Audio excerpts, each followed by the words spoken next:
정부가 이 깡통 전세 같은 피해를 막고 소액 임차인 같은 주거 약자를 보호하기 위한 제도 개선책을 내놨습니다.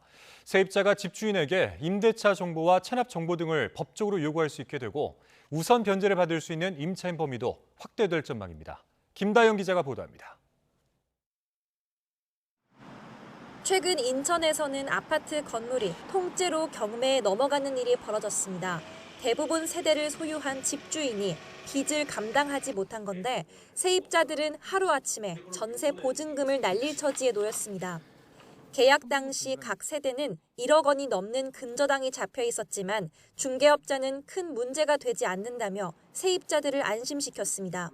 처음에 저희도 이제 부동산 관련된 걸 자세하게 알지 못하다 보니까 되게 막막했죠.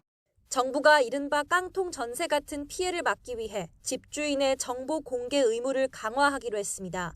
현행 주택임대차보호법으로도 선순위 보증금 같은 임대차 정보를 요청할 수 있지만 집주인이 이를 거부하면 사실상 손쓸 방법이 없습니다. 하지만 법이 바뀌면 집주인은 거부할 정당한 사유가 없는 이상 정보 제공에 의무적으로 동의해야 합니다. 또 계약 체결 전 집주인에게 납세 증명서를 요구할 수 있는 권한도 새로 생깁니다.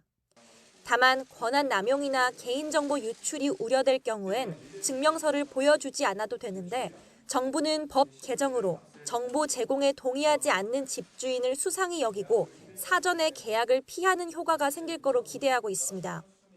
임대차 계약을 체결하려는 사람은 계약 전에 자기보다 먼저 보증금을 받게 될 선순위 임차인의 정보, 선순위 채권의 정보를 확인할 수 있어서 전세 피해를 예방할 수 있습니다.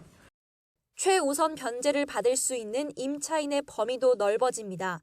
개정안을 보면 소액 임차인 범위는 1,500만 원, 최우선 변제금은 500만 원씩 늘어납니다. 주택임대차 표준계약서 개정도 추진됩니다. 수정된 계약서엔 관리비 항목이 신설될 뿐만 아니라 전입신고 다음 날까지 집주인이 담보권을 설정할 수 없다는 특약사항도 추가됩니다.